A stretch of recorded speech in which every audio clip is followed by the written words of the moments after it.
Tidak ada protes satupun. Kok sekarang KPU disalahkan? Maju tegentar, membela yang bayar. Aduh, tim hukum dari 02 ini bukan kaleng-kaleng nih. Pengacara-pengacara papan atas semua. Mereka berstatement bahwa pas debat katanya tidak ada komplain terhadap cawapres yang melanggar etik. Coba diputar lagi, itu pas debat capres cawapres, Pak Anies sudah ngomong bagaimana perasaannya kalau menjadi calon presiden atau menjadi paslon itu melanggar etika.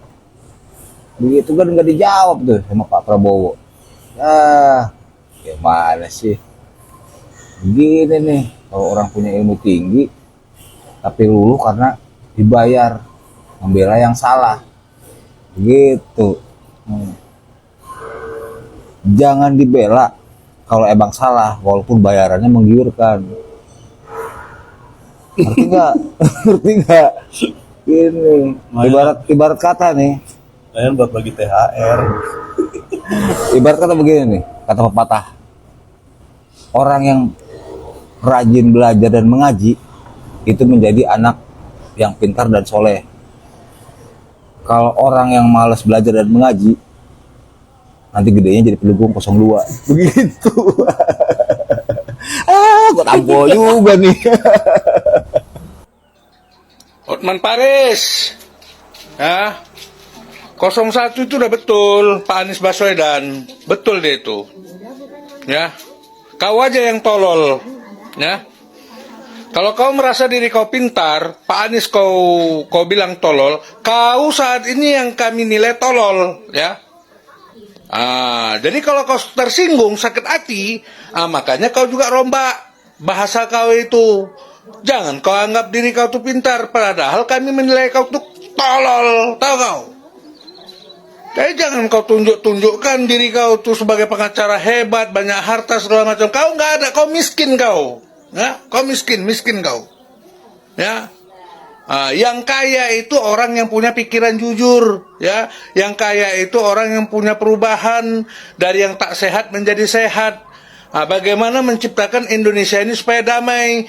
Jangan jadi Hotman Paris. Untuk mengalahkan seorang Anies saja, 02 harus menurunkan pengacara-pengacara bonafit yang harganya sudah pasti kita juga akan bisa menebak sendiri. Wow, luar biasa fantastis ya. Seperti ada pengacara yang sangat senior yaitu Oce Kaligis, dan ada Hotman Paris juga jelas, ada Otto Hasibuan, dan tentunya ada Profesor Yusril Iza Mahendra. Luar biasa, ini akan menjadi perdebatan argumentasi hukum yang sangat sengit. Kita kawal terus, mudah-mudahan hukum tidak dikendalikan oleh kekuasaan, tapi kekuasaan diatur oleh hukum. Haruskah semahal itu untuk mengalahkanku di sidang soal pemilu, hingga kau kirimkan pengacara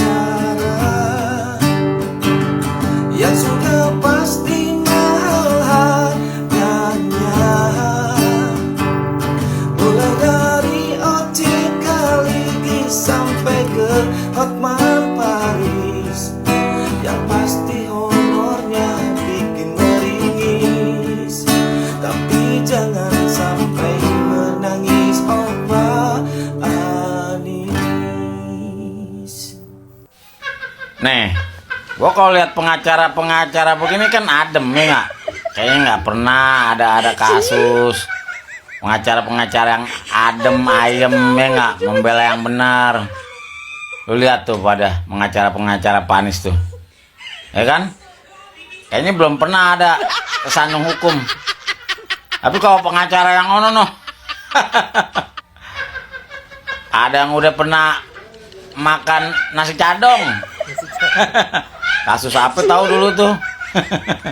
Begitu keluar jadi pengacara lagi. Hebat ya. Ada juga pengacara yang suka di kolam renang sama perempuan.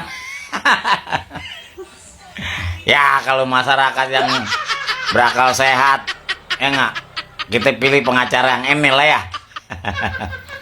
Tapi kalau yang sukanya melintir-melintir, yang ono, udah biasa tuh, pro kontra itu biasa ya.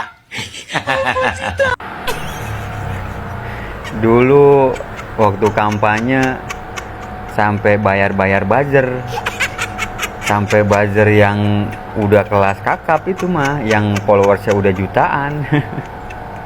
Sekarang mah gantian bayar pengacara yang udah kelas kakap, yang udah kondang. Pengacara kondang gitu. Perasaan jalan menuju surga modalnya gede jasa. Setahu saya mah kalau jalan menuju surga ya nggak kudu pakai modal gede, nggak kudu.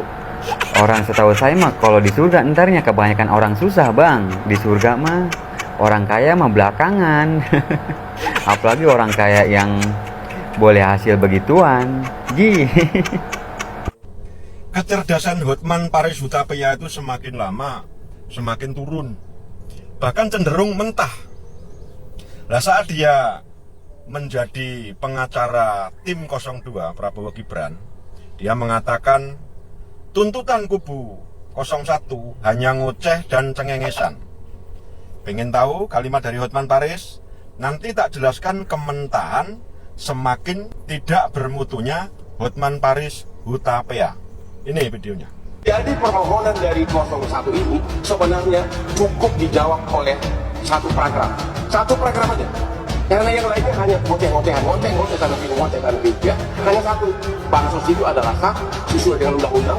Karena kalau tidak sah, KPK udah turun. Ya, 90% surat permohonan itu memakai alasan bansos. Jawabannya hanya satu, bansos adalah sah, dan oleh karenanya jawaban kamu permohonan kamu. Hotman Paris Hutapea mengatakan bahwa bansos itu adalah program yang sah. Itu satu paragraf jawaban untuk kubu 01 Anies.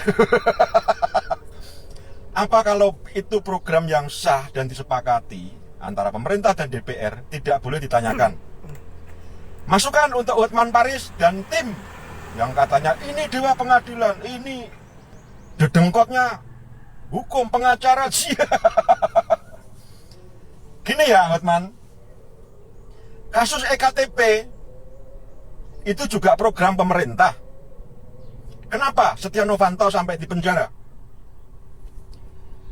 Kasus BTS yang melibatkan Johnny G. Plate itu juga kasus pemerintah yang disepakati dengan DPR. Kenapa akhirnya Setia Novanto ditangkap? Kenapa akhirnya Johnny G. Plate ditangkap? Karena di dalam proyek yang sudah disepakati itu ditengarai ada penyelewengan. Gitu, tak kasih tahu ya. Jadi kalau kamu menjelaskan itu jangan kamu merasa orang se-Indonesia itu bodoh. Enggak lah. Lah kalau bansos itu disepakati, uang 400 triliun lebih itu kegunaannya untuk apa aja? Kan seperti itu yang ditanyakan timnya Anies. Karena gini ya, Hotman. Tak kasih tahu nih. 400 triliun lebih itu kalau dibagikan seluruh rakyat Indonesia yang jumlahnya 270 juta jiwa, itu satu orang mendapat 1.500.000. Nah, bansos yang sudah diluncurkan menurut Bu Tri Risma hari ini itu 497 triliun. 497 triliun. Nah, ini saya tanya ke rakyat Indonesia ya ini ya. Kemarin kalian dapat bansos isinya apa aja? Apa? Cincin kah isinya? Atau kalung plus hamburger apa gitu? Enggak, cuma beras. 400 triliun lebih itu katanya orang ini yang bisi-bisi ini cuma dapat beras, Indomie, minyak goreng plus gula yang nilainya ya sekitar 200.000 lah. Itu yang ditanyakan oleh tim 01.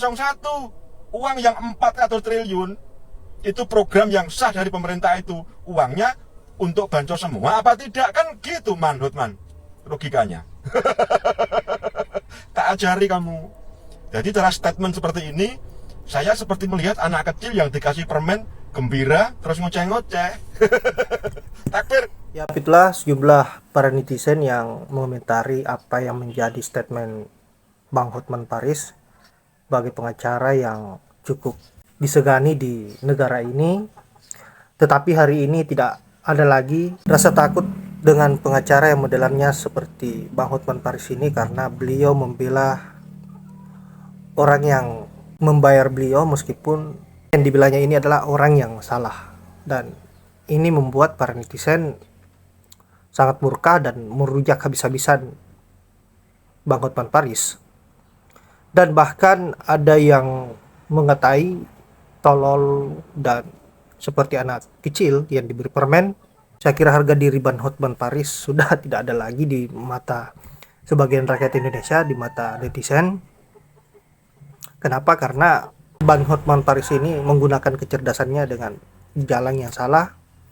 Siapapun yang membayarnya, meskipun orang itu melakukan sebuah kesalahan yang fatal seperti kubu 02 misalnya, tetap beliau ambil dan membelanya mati-matian. Seolah-olah Bang Hotman Paris ini rela menjadi anjing, yang penting bayarannya besar. Baiklah, saya kira hanya itu. Terima kasih buat sahabat-sahabat yang sudah menonton. Semoga ada hikmah dari video yang saya up. Saya akhiri dengan ucapan wallahul muwaffiq ila aqwamit thoriq. Assalamualaikum warahmatullahi wabarakatuh.